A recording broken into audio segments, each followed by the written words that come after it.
Bonjour, alors je suis Maud Stervinou, joueuse de basket de 5-5 à Saint-Amand-les-Eaux en Ligue féminine et une joueuse de l'équipe de France de 3 contre 3 également.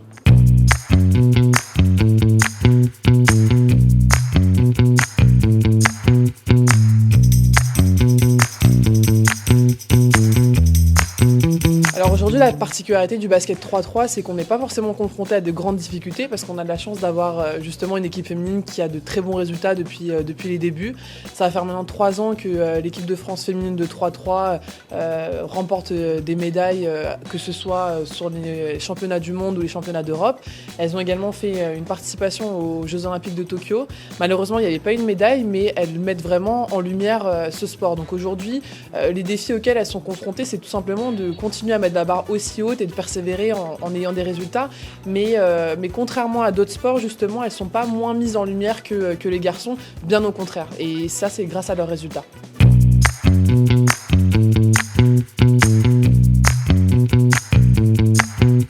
Oui, et je pense évidemment que les médias ont un rôle très important. Aujourd'hui, on a de la chance d'avoir, nous, une fédération qui arrive à mettre en lumière justement leurs performances. On a également des chaînes sportives qui ont justement médiatisé les gros événements de par, encore une fois, les résultats qu'on pouvait avoir.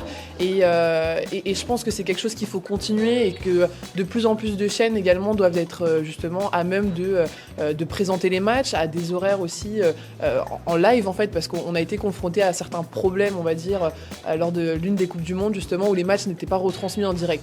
Or, quand on a une équipe qui est en lice pour la médaille d'or, je pense que c'est quand même important de les médiatiser comme il se doit. Donc c'est tout simplement continuer de le faire et le faire sur de plus en plus de chaînes.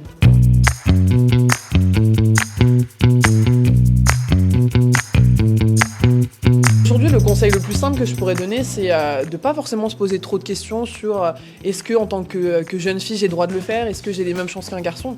Je pense que cette insouciance, il faut la garder le plus longtemps possible et vivre ses rêves, croire en soi et voilà, le mot d'ordre pour moi, c'est persévérer et toujours faire ce qu'on a envie de faire sans essayer de contrer ou de rentrer dans des stéréotypes qui n'ont au final pas forcément de sens. Donc vraiment croire en soi. Merci beaucoup, au revoir. Au revoir.